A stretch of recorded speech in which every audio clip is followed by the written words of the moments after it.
Welcome to the royal garrison academy. आज हमारा topic है एलिमेंट्स। बेटे एलिमेंट्स में ये देखेंगे, इसकी हम हिस्ट्री पढ़ेंगे कि एलिमेंट्स कहाँ से स्टार्ट हुए, इनिशियली हमारे पास कितने एलिमेंट्स थे, उसकी क्या तादाद थी और आहिस्ता आहिस्ता इनमें कैसे प्रोग्रेस आई और अब हमारे पास कितने एलिमेंट्स दरियाफ्त हो चुके हैं।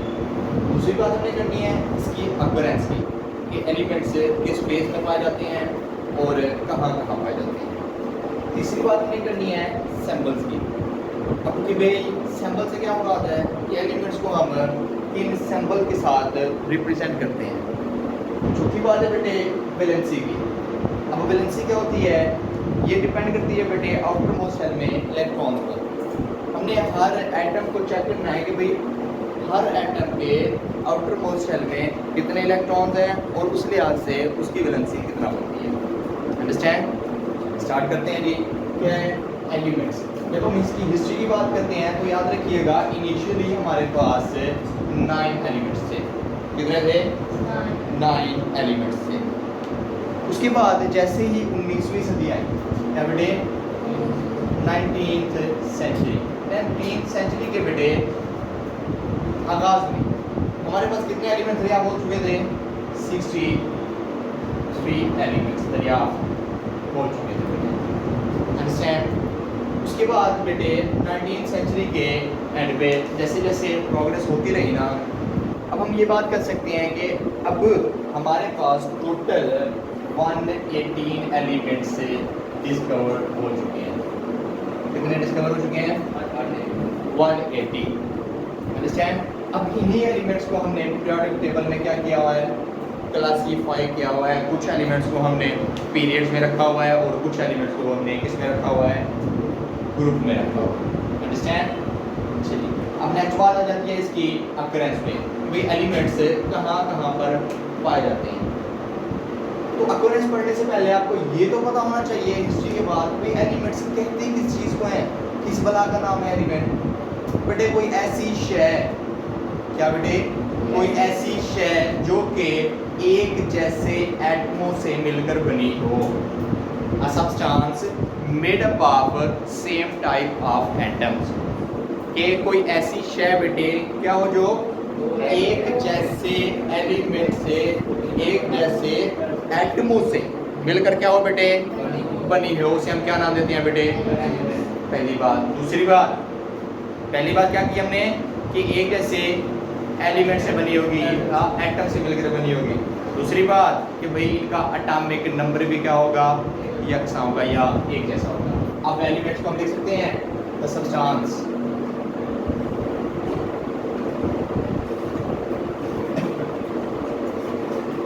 Made up of same type of atoms. ये कोई ऐसी शय जो कि क्या हो बेटे सेम टाइप ऑफ एटम से मिलकर बनी हो and having same atomic number, और उनका एटॉमिक नंबर भी क्या हो? एक जैसा। उसे हम क्या नाम देते हैं जी? क्या देते हैं जी? एलिमेंट्स।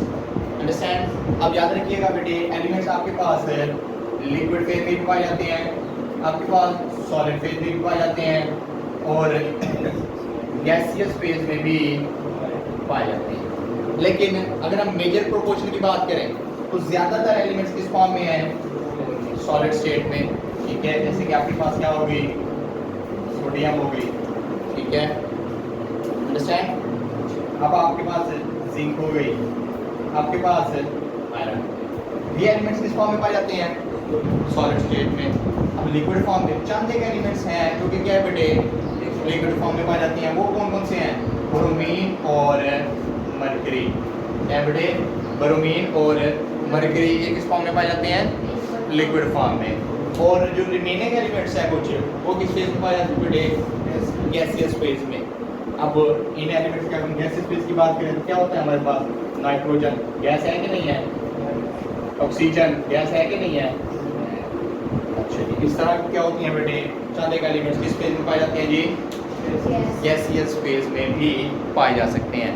अब अगर हम बात करें कि एलिमेंट्स की तो पूरा अर्ज पर भी एलिमेंट्स पाए जाते हैं और हमारे एटमॉस्फेयर में भी एलिमेंट्स पाए जाते हैं। इवन के इन एलिमेंट्स का प्रोपोर्शन यहाँ पर नहीं बल्कि समंदर के अंदर भी, समंदर के अंदर भी ये एलिमेंट क्या है बेटे पाए जाते हैं। ठीक है, अब हर एक एलिमेंट का डिफरेंट प्रोपोर्शन है कि भाई ये ऑक्सीजन है हमारे पास कितने परसेंट में पाई जाती है, पूरे अर्थ में कितनी है, समंदर में कितनी पाई जाती है, पूरे फिजाई में कितनी है। ठीक है, वो सारी प्रोपोर्शन आपकी बुक में मेंशन है।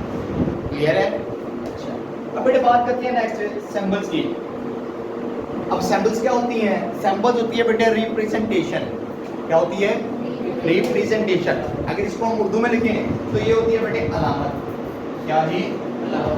अलामत। अब कोई डॉक्टर है, डॉक्टर को कैसे पहचानते हैं आप? उसकी शक्ल देख के कहते हो ये डॉक्टर है। कोई वकील है, उसको आप कैसे पहचानते हो?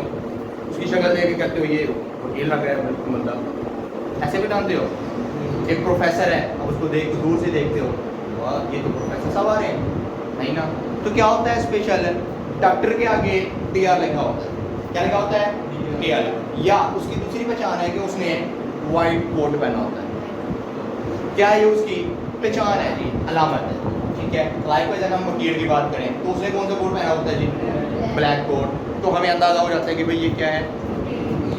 उसी तरह भी निशानदेही, उसी तरह कोई अलामतें इन एलिमेंट्स को भी दी गई हैं कि भाई इनको भी पहचानने में क्या हो, हमें आसानी हो। अंडरस्टैंड? अब ये अलामत या सिंबल क्या होगी? सिंबल या अलामत क्या होगी कि भाई एलिमेंट्स को पहचानने के लिए, उनकी रिप्रेजेंटेशन के लिए हम जो अल्फाबेटिकल वर्ड्स यूज करते हैं, क्या यूज करते हैं? अल्फाबेटिकल वर्ड्स यूज करते हैं, उनको हम क्या नाम देते हैं बच्चे? सिंबल्स का नाम देते हैं। अब सिंबल क्या होगी कि एलिमेंट्स की पहचान के लिए या एलिमेंट्स की रिप्रेजेंटेशन के लिए हम जो अल्फाबेटिकल वर्ड्स यूज करते हैं उन्हें हम क्या नाम देते हैं जी? सिंबल का। वो अल्फाबेटिकल वर्ड्स क्या होते हैं? A B C D. Likewise क्या है बेटे? ये अल्फाबेटिकल वर्ड्स हैं। अगर हम इसकी एग्जांपल की बात करें तो क्या होता है कि आपके पास क्या है? हाइड्रोजन एलिमेंट है कि नहीं है? तो इसको कैसे रिप्रेजेंट करते हैं? इसके पहले वर्ड से, इनके एंड से। लाइकवाइज आपके पास बेटे क्या आ जाता है? क्लोरीन आ जाता है। क्या आ जाता है? क्लोरीन। इसको कैसे रिप्रेजेंट करते हैं? Cl से। उत्तर नहीं है समझ? अच्छा, उसके बाद आपके पास नियॉन आ जाता है। क्या आ जाता है? नियॉन। इसको कैसे रिप्रेजेंट करते हैं? Na से। लेकिन यहाँ पर एक बात आप याद रखिएगा, वो बात क्या है? हम इस तरह नाइट्रोजन को देख लें जी, नाइट्रोजन को किससे रिप्रेजेंट करते हैं? खाली N से।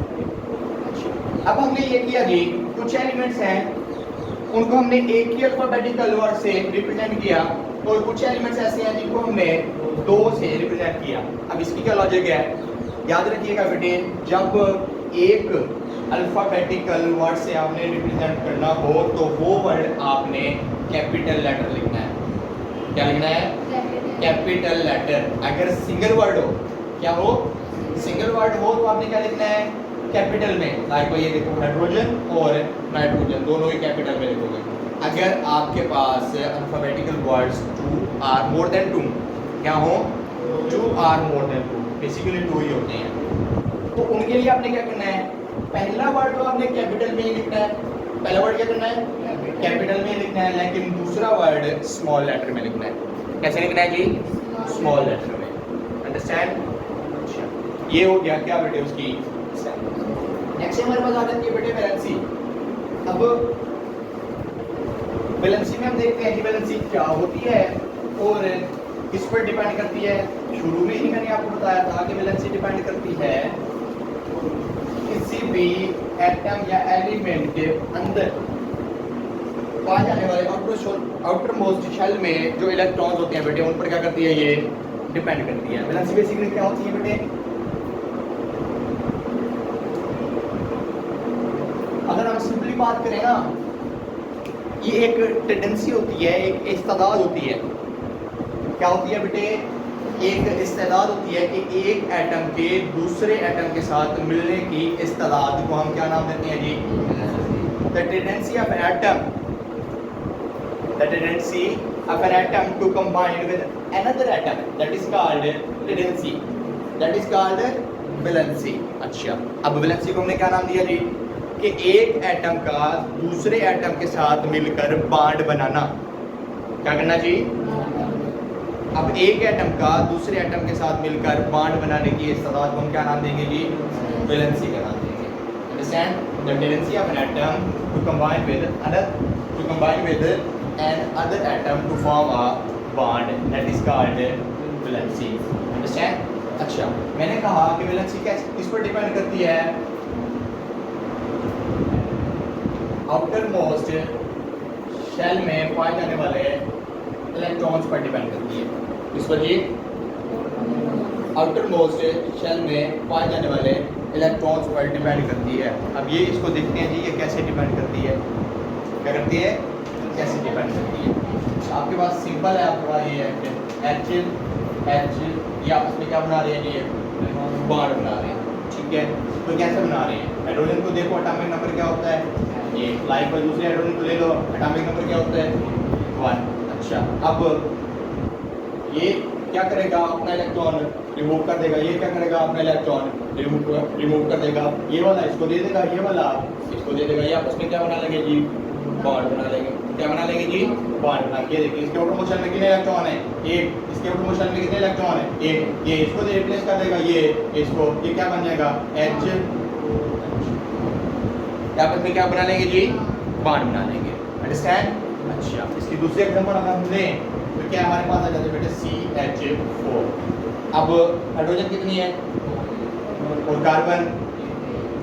अगर हम कार्बन की बात करें, एटॉमिक नंबर कितना होता है? एटॉमिक नंबर कार्बन का 6 और हाइड्रोजन के कितने हैं? 1, ठीक है। अच्छा, लेकिन हाइड्रोजन है कितनी? हाइड्रोजन कितनी है हमारे पास? 4 है। अब हाइड्रोजन में कितने बॉन्ड बनाने हैं?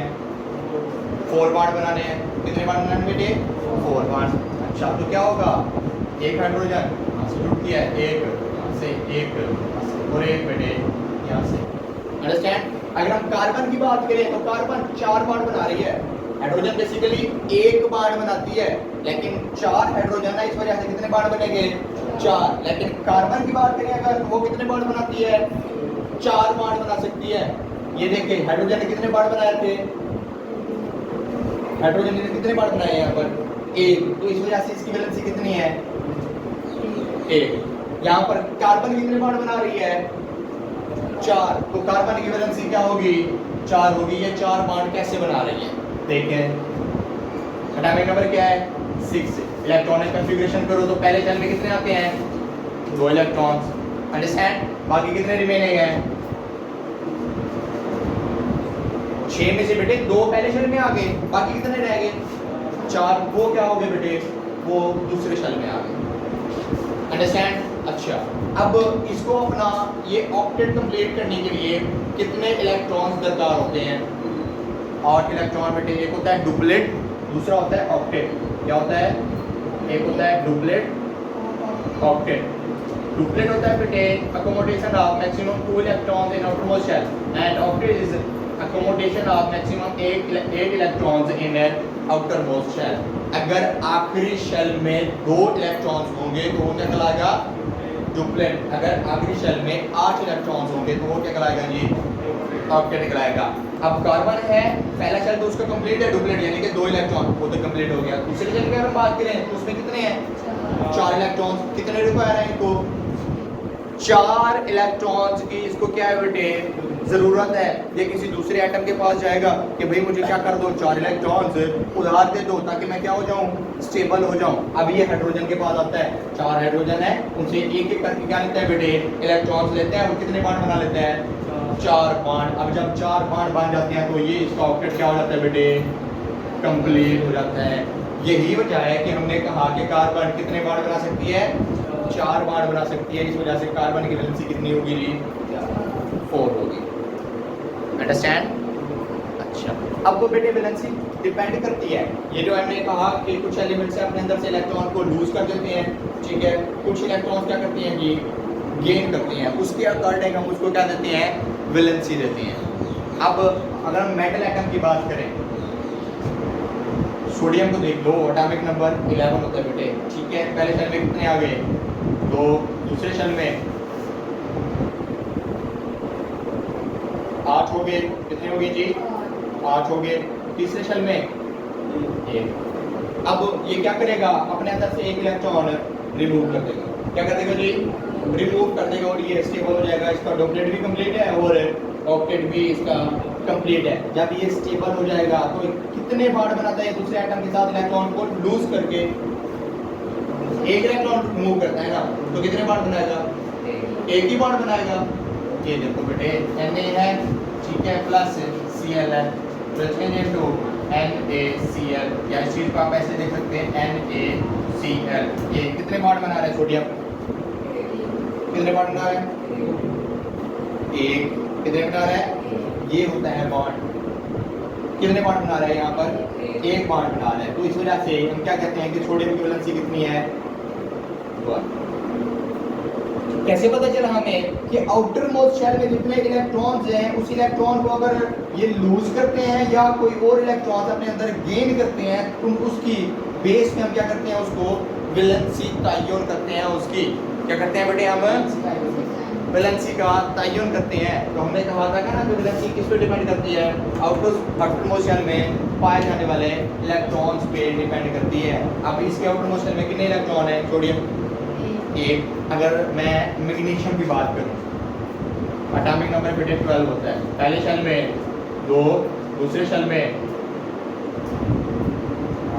8, बाकी कितने रह गए? 2। अब ये क्या करेगी मैग्नीशियम? 2 इलेक्ट्रॉन रिमूव करेगी। क्या करेगी? 2 इलेक्ट्रॉन रिमूव करेगी। क्यों? इसका डुप्लेट भी कंप्लीट है, इसका ऑक्टेट भी कंप्लीट है। ये वाले इलेक्ट्रॉन आउटर मोस्ट शेल में क्या करेगी? ये बेटे रिमूव कर देगी। जब 2 इलेक्ट्रॉन रिमूव कर रही है तो बॉन्ड कितने बनाएगी? 2 बॉन्ड बनाएगी। तो इसकी वैलेंसी कितनी होगी? 2। कैसे पता चला? आउटर मोस्ट शेल में कितने इलेक्ट्रॉन पाए गए थे? 2। उसी बेस पे हमने कहा कि इसकी वैलेंसी भी कितनी होगी? 2 होगी। क्यों? क्योंकि ये क्या कर रही है? 2 इलेक्ट्रॉन को रिमूव करके बॉन्ड बना रही है। अंडरस्टैंड? अच्छा, इसी तरह बेटे एल्यूमिनियम है। क्या है जी? एल्यूमिनियम है। Atomic number 13। इलेक्ट्रॉनिक कॉन्फ़िगरेशन करो। पहले शेल में 2, दूसरे शेल में बेटे 8, तीसरे शेल में 3। शाबाश। अब कुछ क्या करेगी जी? ये अपने आउटर मोस्ट शेल से इसने 3 इलेक्ट्रॉन्स को रिमूव करना है। जब भी ये अपने आउटर मोस्ट शेल से बेटे 3 इलेक्ट्रॉन को रिमूव करेगी तो कितने बॉन्ड बनाएगी?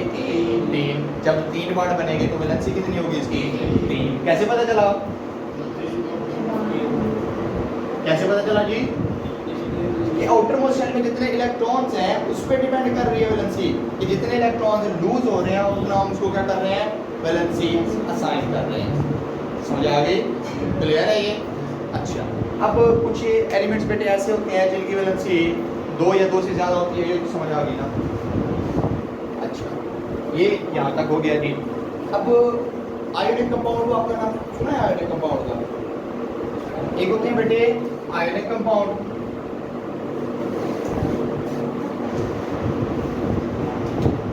दूसरे होते हैं कोवलेंट कंपाउंड। क्या होते हैं जी? अब आयोनिक कंपाउंड जो है आपने ये इसको इधर ब्रीफली देख लें, फर्दर जाके आपने इसकी एक्सप्लेनेशन भी पढ़नी है। अगर हम बात करें आयोनिक कंपाउंड को, आयोनिक कंपाउंड क्या होते हैं जी? ऐसे कंपाउंड जो कि कंप्लीट ट्रांसफर ऑफ इलेक्ट्रॉन से बनते हैं। किससे? कंप्लीट ट्रांसफर ऑफ इलेक्ट्रॉन से बनते हैं, ठीक है। और कोवलेंट बॉन्ड क्या होते हैं? ऐसे कंपाउंड, कोवलेंट कंपाउंड क्या होते हैं? ऐसे कंपाउंड जो कि म्यूचुअल शेयरिंग ऑफ इलेक्ट्रॉन से बनते हैं। क्या जी? म्यूचुअल शेयरिंग ऑफ इलेक्ट्रॉन से बनते हैं। क्या मतलब है इस चीज का? हमने यहाँ पर बात की आयोनिक कंपाउंड में कंप्लीट ट्रांसफर ऑफ इलेक्ट्रॉन हो रही है।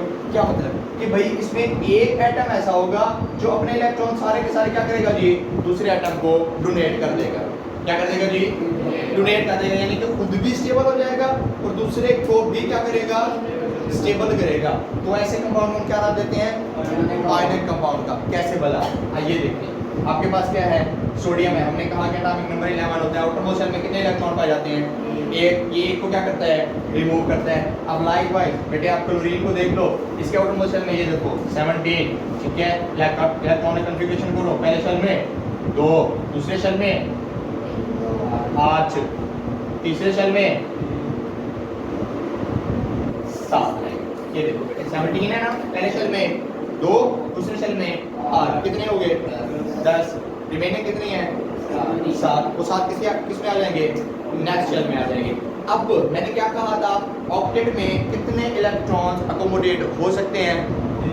8 इलेक्ट्रॉन्स। कितने? 8 इलेक्ट्रॉन्स। अब हमारे पास कितनी है?